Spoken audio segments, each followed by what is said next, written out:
Good afternoon and welcome everyone. Thank you for taking time out of your day and joining Microsys and ConnectWise for today's webinar. In today's threat-filled landscape, Microsys believes robust cybersecurity is no longer an option, but a necessity.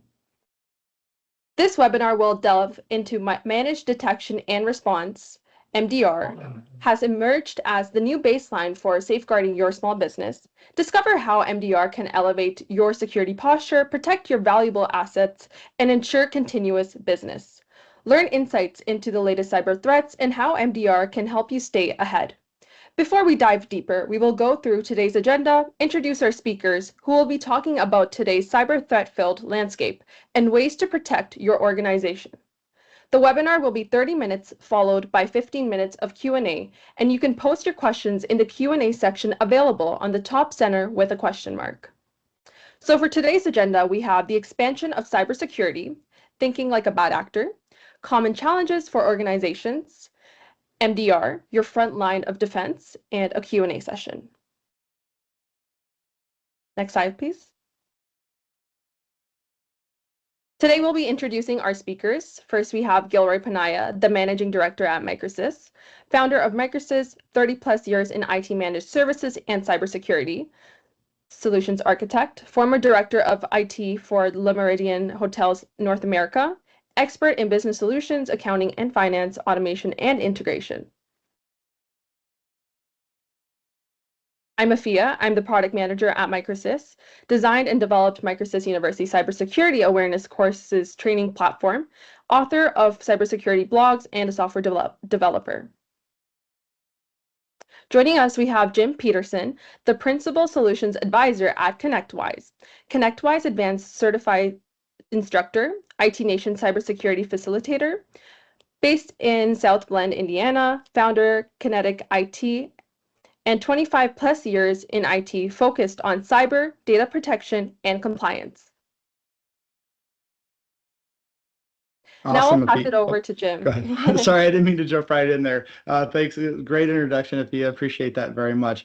Hey, welcome, everybody. Thank you very much for taking the time to join this webinar. We're going to dig into these components of cybersecurity, go a little bit quickly through here to make sure we hit our timeline, but we would love questions. Don't forget that Q&A box or that little button you can do. You can drop questions in. We'll definitely get them at the end, but let's get after this. So we talk about cybersecurity a lot, and we use this term kind of interchangeably to mean a few different things. If we look back a few years ago, we would have said cybersecurity is all about protecting digital assets, basically our information that's on our servers, workstations, wherever it lives today. But we know that that's changing, and it has been changing over the last decade because we've seen the impact of poor cybersecurity in organizations. It affects our team members, it affects our revenue, our reputation, even our vendors and our clients. It can be significantly impactful when not deployed properly. So that's why we're here today, to try to give you a little bit of information on things to think about in your cybersecurity journey and maybe where we're going a little bit into the future. So we'll start with a holistic cybersecurity solution. And when we talk about this, a lot of times it turns people off because we see all these technology pieces of this solution, and we start talking about all these tools we have to purchase. But we want to understand that there's really three components to a holistic solution. And that's going to be the people, process, and technology. If we talk about it in reverse, technology are all those tools that we put in to defend against the bad actor activity, right? We got a bunch of acronyms up there. We'll go into a couple of them at the end, but that's not really the important part of this piece of the conversation. Tools are great. Most of the tools that we use today do a very effective job. It's the process and people that is critically important, because tools that get deployed, they're great, but then they start to decay. They need patched. They need someone to understand how to respond to the alerts and make sure they navigate those updates and changes with the technology as we go. So building those processes are critical to make sure that the technology stays adequate and does its job. Behind that, obviously, are the people. We got to make sure that they have the right skill sets to both build and respond to those processes, and know when to raise their hand when they see a challenge out in the cyber world that needs responsibility attached to it. So we want to make sure we look at it from all three pieces, not the tools, not just the tools, I'll say. Now, when we use whenever we're talking about cybersecurity, right, we use typically four different words to describe something that happens: attack, event, incident, and breach. And they really mean very specific things. So we're going to talk about them for just a second to make sure we're using them properly. Now, attacks, they're going on all the time. We're all being attacked right now as we're sitting there. Now, our defense is blocking the majority of attacks that come in from the outside world. But if something bypasses a layer of technology meant to stop it, we're going to call that either an event or an incident. Now, events are relatively self-healing. Either the technology will realize it was bypassed and fix that gap, or a different piece of technology will automatically come in and close that gap. If a person has to get involved, we call that an incident. And the big differentiation here is events rarely need to be disclosed as something that happened. Incidents, depending on your type of organization or what industry you're in, may need to be disclosed. So we want to make sure anytime a person's involved that we're documenting that information. Now, the challenge comes with the next level, the breach. That's the bad word that we never use unless a lawyer or someone with a badge tells us we have to do that. And the challenge we have is understanding when an incident has become a breach, because oftentimes we don't see that information, we don't see that happening unless we're looking at the logs or we have tools to watch that. So we want to make sure we understand that a breach occurs when the bad actor has accessed the data, copied the data, deleted it, modified it, read it, has done something to that critical information in our organization. We talked a little bit about, right, what those mean. Who are all these bad actors? And if I look back maybe even a year ago, this slide would have looked a little differently. We would have named the bad actors in a different category. But today, right, our biggest threat is the organized crime all the way on the right. More than 65% of all incidents and breaches that occur are outside the organization, are these organized units, right? These bad actors, typically overseas. And we don't typically give them enough credit. They're highly motivated, highly sophisticated. They have HR departments, recruiting firms, bonus structures, and hundreds of employees that are able to scale attacks at any time. Nation states, now we talk about that a lot, but in reality, most nation states actually attack other nation states or other large organizations. Now, there are some organized crime units that are nation state backed, but at the end of the day, we kind of differentiate those two. What's a little newer to this conversation is this internal threat, right? We're so focused on looking outside for our protection, we don't often watch inside very, very well. So the internal threat actors have become roughly a third of all incident and breaches that happen. Now, this doesn't mean that a third of the time there's an internal bad actor that's trying to attack to get some sort of ransom extortion or sell your data, but they can do things inside the organization that put you at risk, that create that incident breach.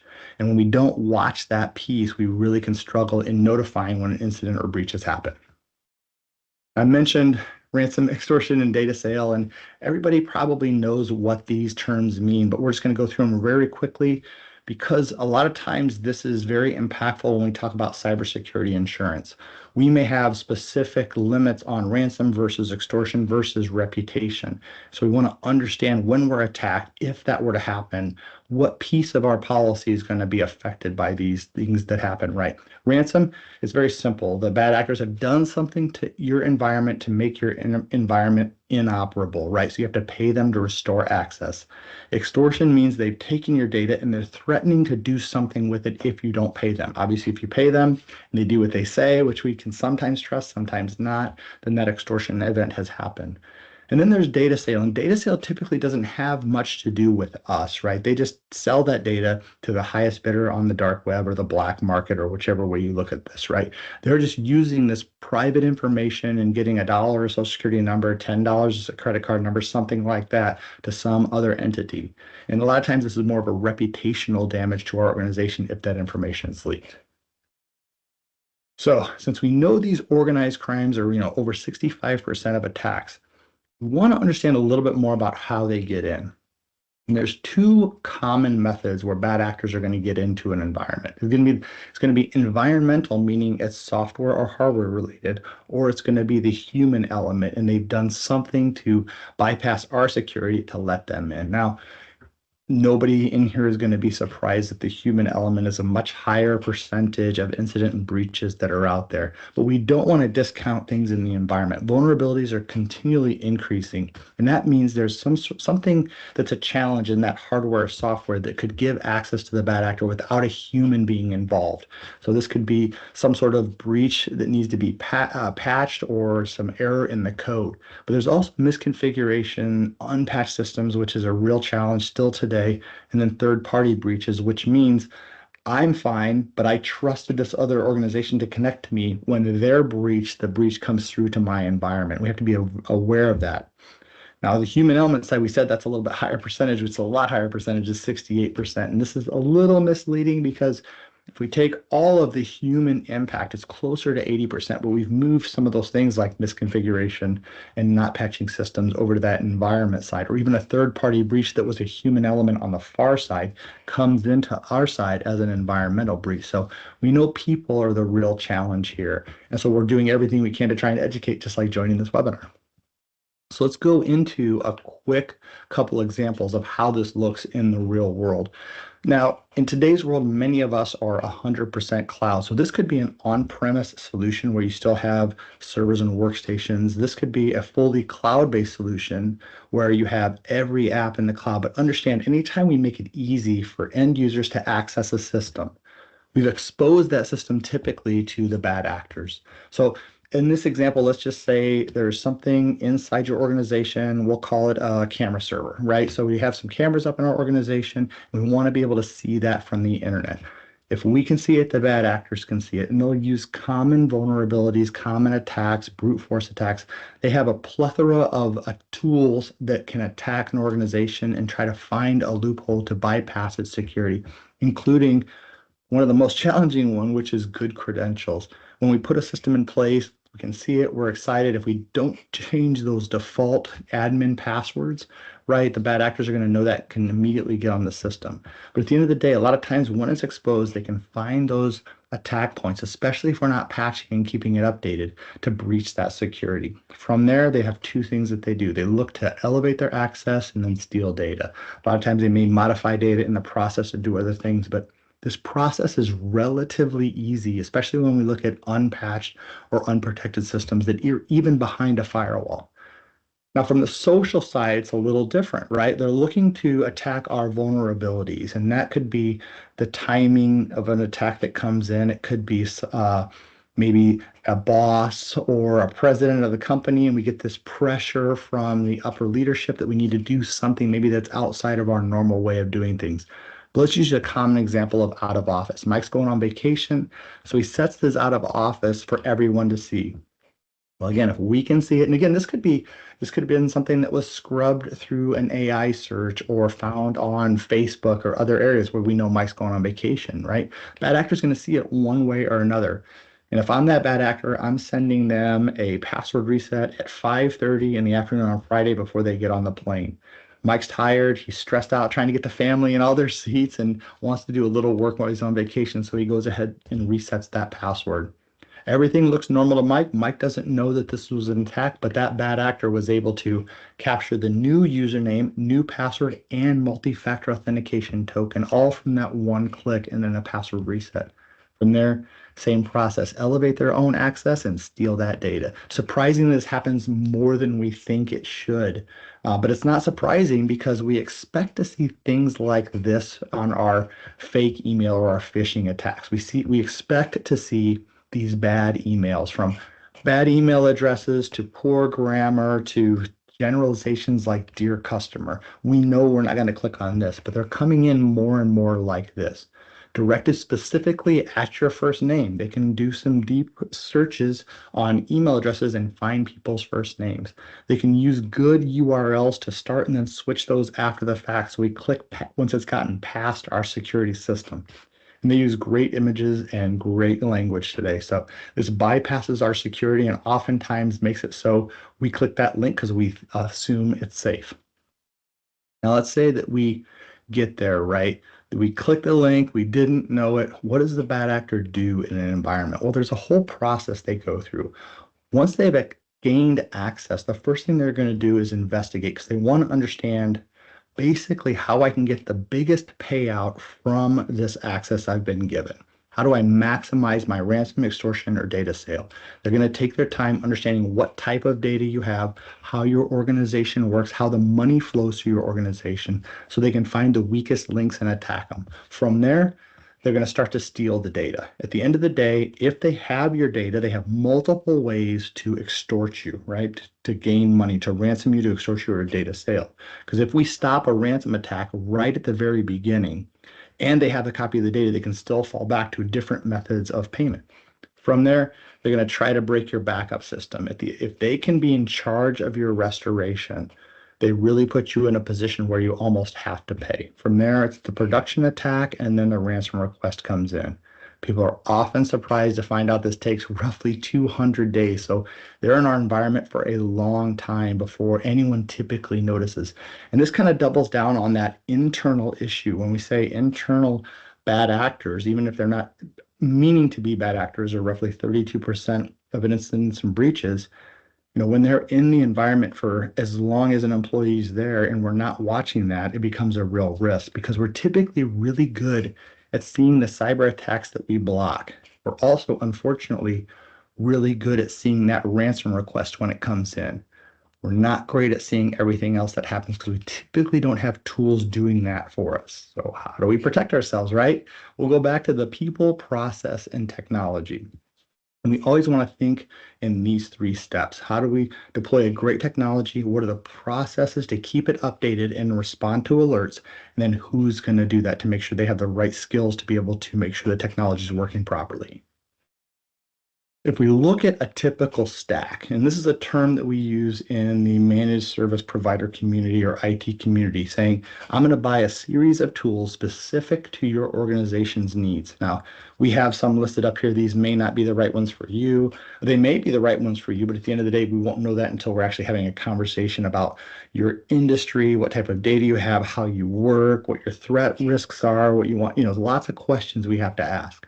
But at the end of the day, we put these together because we know nothing's perfect. There's an analogy out there of Swiss cheese, and I don't like that one as much. But at the end of the day, we know each of these technologies have some sort of vulnerability.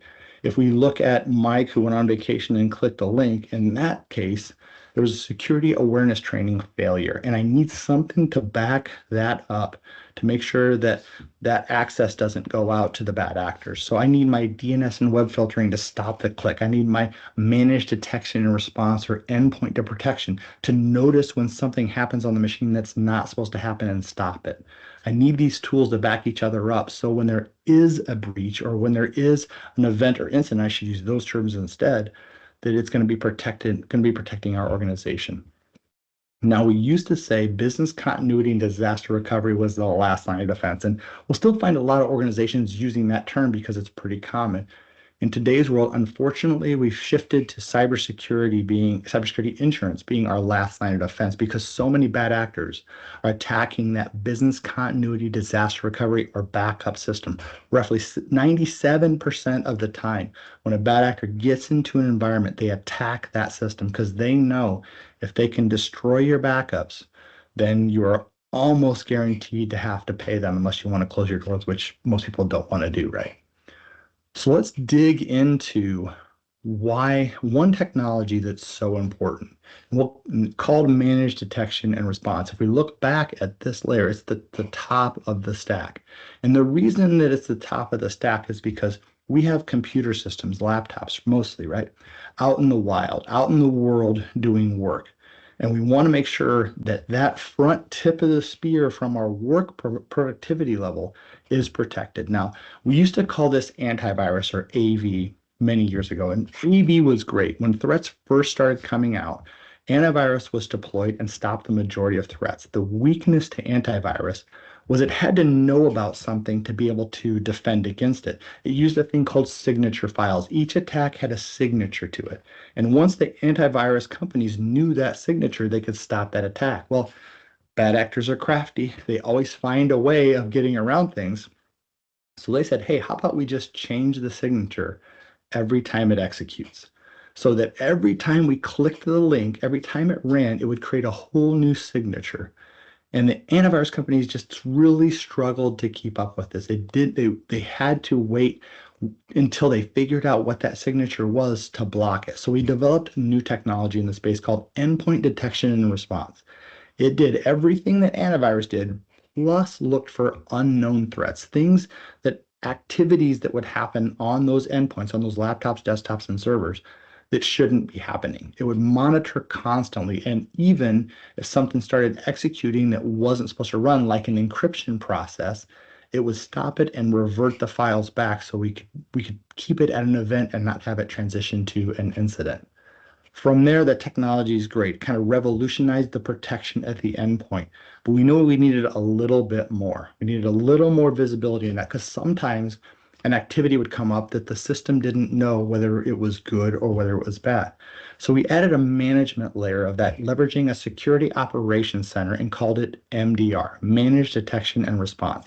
Now, this blends the best of both worlds together. It gives us the best protection to stop known and unknown threats, and also puts a perspective from a person in there to say, if there's a question, if it's not sure, we will investigate and then make a decision and decide whether we need to stop it or let it continue because it's an operation that the business needs. Really critical piece of this is layering that security operations center in there so we have people involved with this conversation. One of the biggest reasons that this is important is the cyber insurance side of the world. Now, if we think of what cyber insurance does, it's not going to be surprising if we have an incident, the cyber insurance company can come in to pay that claim so that the company can stay in business. Now, cyber insurance or any insurance company is pretty intelligent. They're going to know when when the weaknesses exist in a chain that require us to have to pay that bad actor. So they want to avoid that at all costs. They want solutions put in place that make it so they don't have to pay out claims, right? So we want more defense than less defense. If we looked 5 or 6 years ago, Gilroy and I were having a conversation about cyber insurance. They typically ask three questions.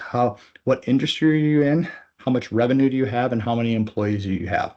And those would be the three questions for cyber insurance, which really don't tell the story of how protected you are. So in today's world, they're asking much better questions. So obtaining great cybersecurity is not as easy as it used to be. There's all kinds of questions, all kinds of evaluations, all kinds of answers that we have to provide that insurance companies will hold you responsible for answering.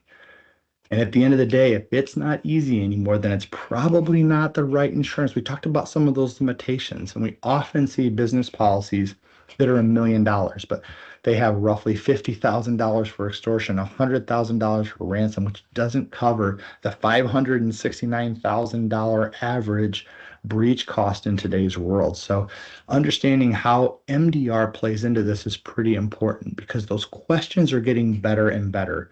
If we look at the three questions, now most cybersecurity insurance policies are going to have dozens of questions, if not 100 questions. There's a lot of information they want to pull to understand the risk that you have. And one of the big ones is going to be what type of protection are you using on those endpoints? What type of endpoint protection are you deploying so that when users are out in the wild and they click something that it will be protected? And this is where managed detection and response, which adds that security operations center to the endpoint detection, really comes into play. And they know the ones in the space that actually provide the right level of protection. We'll list those in there. So as you see on the screen, you can see it's listed, I think, 22 of the most common EDRs, endpoint detection response, or MDRs, managed detection and responses, that provide great security and allows you to get the right level of policy. Now, at the end of the day, when we talk about cybersecurity, we're talking about more than just that MDR piece. We touched on that today because it's such an important piece of any organization. Making sure we're protecting those endpoints will add a huge layer of protection to the overall organization, because if we can't get in past the endpoint, it's very hard to get in an organization. If I click a link and my security awareness training fails, I need my managed detection and response to stop that activity, which is what it's beautiful at doing, and helps also if I'm an internal employee, and we know that that's roughly 32% of incident breaches. MDR can notice activity on the inside as well. So it's one of those things that works outside and inside our organization to protect us. If we're looking at a holistic solution, one of the questions we get a lot is, what do I do, right? And I will say it's all going to be based on your type of organization, how you work, what type of data you have, what your threat or risk tolerances are, and what type of insurance you want to get. But at the end of the day, most cybersecurity insurance companies are going to look for roughly 6 things in an organization. Now, these are really great to keep your policies low. They also help you with compliance and at the end of the day provide a great level of protection. First things first is an incident response plan. We want to understand how to respond to an issue when it arises. As an example, if I click a link and unfortunately a bad actor gets into my environment, we need the team to know exactly what to do to lock them out and recover the environment. What do we do to capture the forensic evidence? What do we do to communicate with our team and our clients? How are we going to respond to that? Because if we do that in the moment, we really struggle to be successful and it delays the whole process. From that process side of things, that incident response plan, which is the people and process side, right? We look at the technology side. What specific technologies offer the most protection? First things first is that managed detection and response, that endpoint protection that that manages both the inside threats and the outside threats to an organization to tell us what's going on. From there, we're going to look at multi-factor authentication and security awareness training, the two least expensive, typically most impactful pieces of technology we can do. If we can prove you are who you say you are through multi-factor authentication, we've reduced 90+% of threats that are out there. From there, if we can make you very, very skeptical not to click links unless you are 100% sure you should be clicking it, we significantly reduce that footprint as well, really reducing the overall threat. We still need that managed detection response in there because the bad actors are crafty and sometimes we aren't as dedicated or as scrutiny as applies enough scrutiny as we should. But these two things really help the organization. From there, we get a little more advanced. And if we really want to watch everything going on in an organization, we would look at something called Security Information and Event Management plus a Security Operations Center. The longest acronym we have at SIM and SOC that we use a lot, but we don't always say the words because it just takes so long. At the end of the day, managed detection response is going to see all the internal and external things that go on the endpoint, on my PC, on my laptop, on my workstation, on my server. If we want to see what's going on the other network devices too, our firewalls, our switches, our wireless routers, we want a different technology, and that's where the SIM and SOC comes in. They'll see everything in the organization, not just the activity on the endpoints. From there is one of the staples of every cybersecurity solution, which is a great business continuity and disaster recovery. How do we continue to operate our business in the middle of a disaster? And this could be a cybersecurity disaster, or it could be something like we're facing in Florida right now, where there's an actual regional disaster like a hurricane, tornado, or other threat out there that could disrupt service. How do we respond to that? And by having that great BCDR, we never have to turn over recovery of our organization to the bad actor. Now, before we get into questions, just a couple little wrap-up points here. First things first, we didn't talk about this throughout the presentation, but at the end of the day, today we want to understand that everyone's a target. A lot of times we think our businesses are either too small or not sophisticated enough or just not a target, but realize that bad actors don't care anymore. They're looking for the opportunity more than they're looking for the specific type of organization. They want people to click so that they can start the process. If I can get a quick $10,000, it's almost just as good as that slow $500,000 because I can do that $10,000 over and over again and really disrupt businesses. From there, a layered defense is our best defense. If we can do things to back up other technology with other technology, we can build the most protective solution that we have. If we rely on one or two technologies, the gaps in those technologies can really cause a challenge and wreak havoc in our organization. And that all is going to start with knowing risks. So understanding your business's specific risks are the most important thing we can do in overall technology, because once we know our risk, we can educate for it and we can build the right defense for it. And that's it. From here, I'll turn it over to Gurroy, who I know is going to talk a little bit about Microsys. Thank you so much, Jim. That was great. So we hope everyone learned about the expansion of cybersecurity, thinking like a bad actor, common challenges for organizations, and how you can help to protect your organization. If you could just stop clicking on phishing emails, that would be great. We are going to give these t-shirts to everybody who is been clicking on the phishing emails. So why choose Microsys as your trusted MSP partner? So we understand the cybersecurity framework, how it works around the software application components. We have been in business over 30 plus years of experience in the industry. We are compliant with HIPAA, NIST, PCI, GDPR, and SOC 2. All our products that we use to protect cybersecurity, they all compliance. And we have 24 by 7 SOC MDR, monitoring 25 by 7 what is happening on all the devices, and then we get alerts, and then those alerts have been taken care by our SOC team immediately. And finally, we have well-seasoned, experienced, and friendly employees to take care of all the cybersecurity needs. Okay, so how you can reach us? So you can schedule a consultation by visiting our website, email, or phone. Follow us on LinkedIn for latest posts related to cybersecurity threats. Explore many blogs related to cybersecurity on our website. So I noticed there were many joined late, so don't worry. We will be uploading today's webinar recording on our website under resources menu and webinar section. Now the forum is open for questions. So you can submit your questions by entering them in the chat menu. So Jim, it's all yours. You can take the questions from the users. All right, would love to get any questions, and thank you again. You really appreciate this very much. So the tougher the better. Go ahead and stump us. We'd love to answer some tough questions.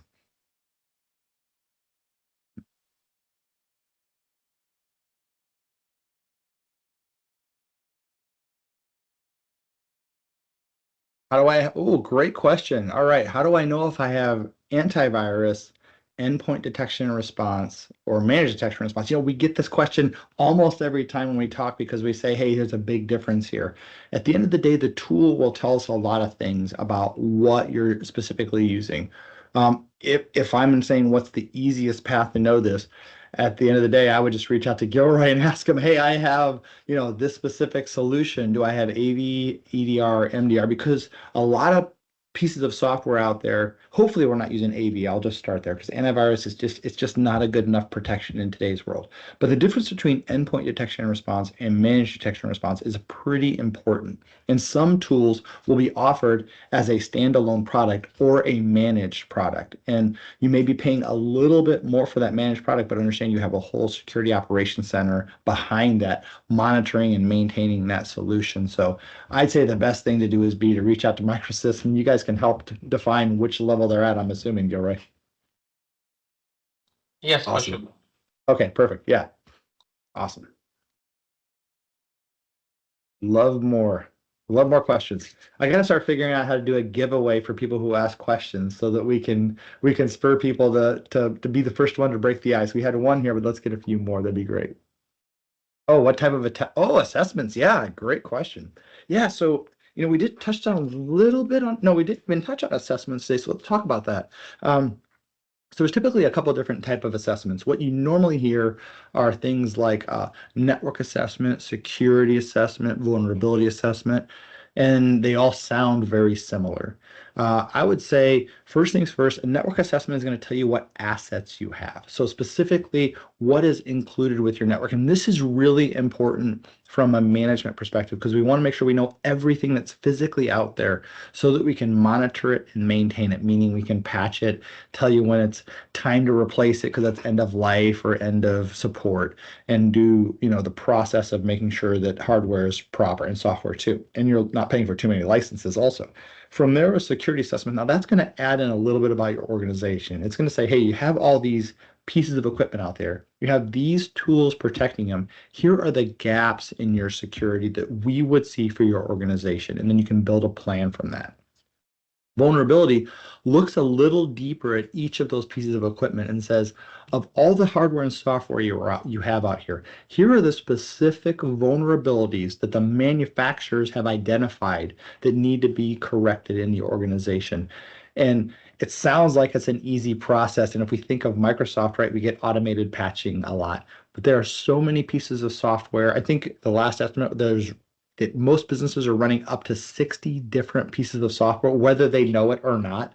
And so it looks at each of those and says, what are the vulnerabilities that need to be corrected here? Because we may have patching turned on for Microsoft, but we don't have it on for Cisco or other applications. So really all three, I know I'm giving you a long answer, sorry. Really all three of these are important depending on where you're at in an organization. But at the end of the day, we would recommend vulnerability be continuous. And this sounds like a pain, but we always want to be monitoring because there's new vulnerabilities released every single day. And if we wait quarter by quarter, we're going to have 3 to 4 months where things go unpatched. Network assessments, again, we want those frequently. Now, working with an MSP, we're often identifying that stuff as it comes online. And then that security is at least annually. So we're talking about the solutions you have in place and the gaps that we need to close it so that we can budget for it for next year. Sorry, I know that was a longer answer than which ones. All right. Oh, we're getting good ones here. Is there a cybersecurity insurance pre-audit that can help lower premiums? That's an excellent question. So if we think of what the cyber insurance companies are looking for in a small business, right? They want to make sure that you're protected enough that the risk of payout is very low. So there's specific technologies that they're looking for. And if we talked about that last slide where we said what's important, managed detection and response, multi-factor authentication, security awareness training, SIM and SOC, which I won't bore you with the acronym there, but we call it SIM and SOC, right? And then that business continuity disaster recovery, a backup plan. If we audit those things and say, yes, we have them deployed, they're deployed across the organization, because one of our challenges would be having MDR example on half the machines and antivirus on half the machines. If we have one that's not a part of the system, right, we have a real risk with the policy. So having someone come in and do an audit of those technologies to make sure they're fully deployed across the organization, well, I'm not going to say it inherently is going to lower your premium, but it's going to be the proof the cyber insurance company needs to give you the lowest premiums possible. Great questions. Great session. How do the security solutions get integrated with cloud platforms? Maureen, awesome. So how do they, this is one of the challenges we have, because we know that bad actors attack us where people and data intersect. And so we want to make sure those are protected. Endpoints are the easy ones in all reality, because I can deploy software on them and protect them. Cloud stuff is a little more challenging. And this is where that people, process, and technology come into play. A lot of clouds will by default deploy a internal BCDR, or business continuity disaster recovery plan with them. A lot of them will deploy specific technologies. One of the challenges we have, though, is that we're extremely trusting of those vendors. Microsoft 365 is a great example. A lot of security challenges out there that Microsoft has processes to close, but a lot of organizations don't leverage, multi-factor authentication being one of them, alerting being another one. So how do we get those integrated? We need tools and we need people and process to bring that all together. Great point. And I would say working with a trusted advisor, working with companies who understand both the local platforms and the cloud platforms, so they can ask the right questions and inform you of the risks, is the best way to close that gap. There's no one tool, unfortunately. It's more the process and people when we look at cloud stuff. Oh, by the great question. With so many antivirus softwares out there, how do we identify what's best for us? I would go back to the type of organization you have, what type of data you have, how your employees work, and your level of risk. At the end of the day, there's probably 3 or 4 leading companies out there when we talk about managed detection and response. And all of them are really pretty good. So we look at what solutions you're already buying, who you're partnering with. And again, I think that's a great conversation that we would want to have with Microsys and Gilroy and the team to say what's right for our organization, because they're going to make a specific recommendation based on those questions that you just, or those points that we just talked about. So good question though. All right. Boy, this is great. We're getting a lot of great questions. How soon is the lunch offer to be fulfilled? I don't know if I can answer that one, Gilroy. I'll pass that over to you. Yeah, so you can invite us and then we will offer the lunch as soon as possible. Thank you, Maureen. Great question. I love it. Any more? You guys are setting a great pace for some questions here. Any more? We would love to answer them. We got a few minutes left still.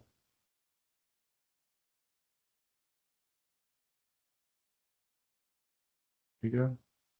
Do we need to worry about yeah, so it did touch, do we need to worry about protecting data in Microsoft 365? The answer is yes. Microsoft, we love Microsoft in the managed service space. They are wonderful partners for all of us. And they're very, very clear on what they do and what they don't do. What they don't do, and they are clear on this, is they don't protect data in SharePoint, in OneDrive, in Teams, like most businesses need for recovery.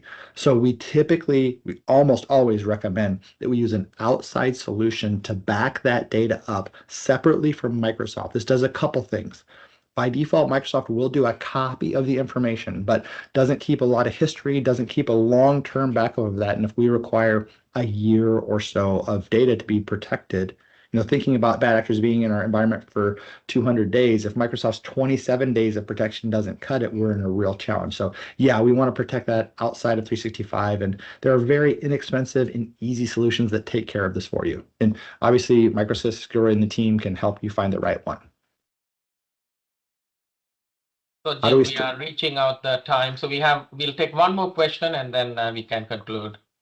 Yeah, sorry, I'm giving way too long answers. I apologize. So I'll be quick on this one. How do we start creating an IRP, an incident response plan? Great question. So the first step in that is understanding who to contact. So I would start right downing. We want to know a few things. Who are we going to contact on a technology perspective? So who can help us from the technology pieces? Then we typically want our bank. We want to notify our financial industries that something's going on. And so we somewhat freeze our account so any money transfers that would come into play in the middle of attack don't happen. And then we don't want to talk to our legal team, whoever that is. We want to notify these companies, and the last one be our cybersecurity insurance company. A lot of times we have to notify them if we anticipate or think there's an incident going on. So start with that. From there, we get to the technical side of this, and you probably need more time than we can answer in this question. And again, Gilroy can happy to help you with that. Okay, so this concludes our webinar for today. Thank you all for your time and participation. We hope you found it valuable, and we look forward to seeing you at our next session. Thank you all.